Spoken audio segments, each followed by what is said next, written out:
We're not out of the woods yet. Na na na na na na. We still control the universe. I want that wall-crawling arachnid prosecuted! On the roof!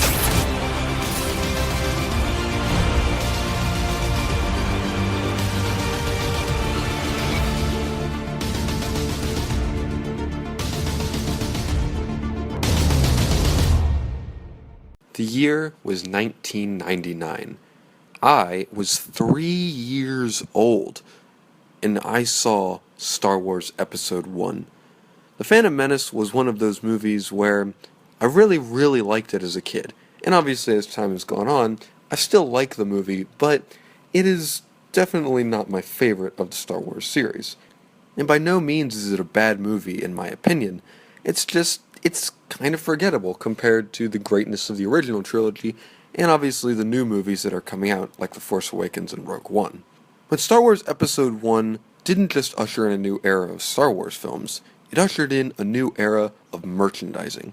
Not only were the toys and the t-shirts a big commodity at the time, but video games were starting to get in on the hype as well. And one of those games was Star Wars Episode 1 Racer.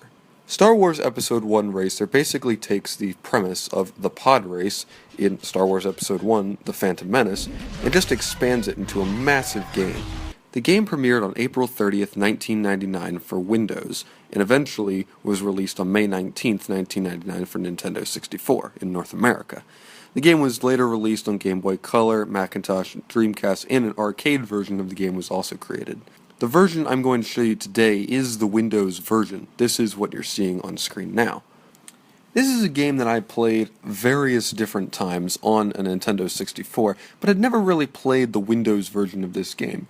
I've loved the game ever since I first played it years ago, but it was never one of those things I'm like, I have to own this. Until now. Recently, I just got this old Dell laptop. It runs Windows 98, and it's able to play a lot of my old video games that I'm not able to play on my newer computer, which actually doesn't have a CD port. Like most computers today, a CD port just doesn't exist because, well, CDs are becoming more and more obsolete.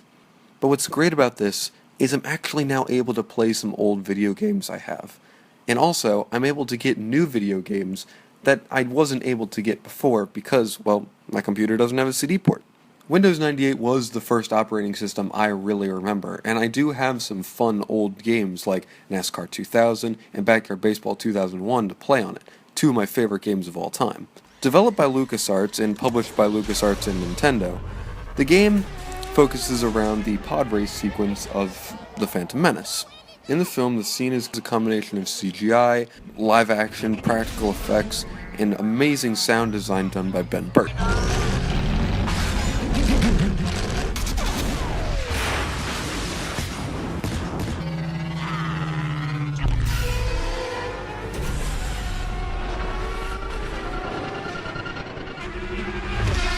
In the video game, massive 3D environments are created on these wonderful tracks. The track I'm showing you right now is the Boonta Eve training course, the only track I really wanted to show you for this game, because it's the one that was done in the movie. And for a game that's 17 years old, this doesn't look that bad. As you can see here, there's not a whole lot of detail in the 3D environments, a lot of it's just polygons and things like that, but overall it looks fairly good for the time, and for a game that's, again, 17 years old, it looks fantastic. The sound design of the game is also very good. I do like the way the different engines sound, and the way the game overall sounds.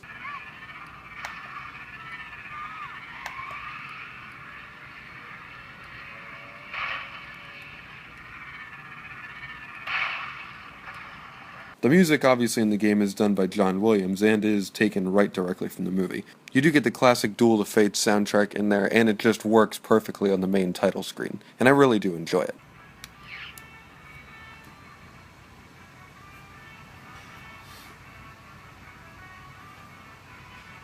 There are 3 different types of game modes: free play, multiplayer, and tournament mode. In tournament mode, you unlock new racers and new tracks by winning races. I use a Logitech Attack 3 joystick as my controller, and the controls are fairly simple. I use the main trigger button on the bottom as the gas, and one of the buttons on the top is the brake. Obviously, you steer from using side to side, and if you press forward and press one of the buttons on the top, That's how you do the boost. Overall, I really, really like this game. It's a lot of fun to play years after the fact, and it's one of my favorite scenes in the movie, and it's nice to go in and actually make memories of your own using that same type of scene. I'm going to give Star Wars Episode 1 Racer a 9 out of 10. It's a really, really good game. If you can get it for Windows, try. You obviously would need an older computer, but if you have an old Nintendo 64, definitely try it out. It's a lot of fun. As always, guys, I'm Andrew the College Critic, and I will see you all next time. Goodbye.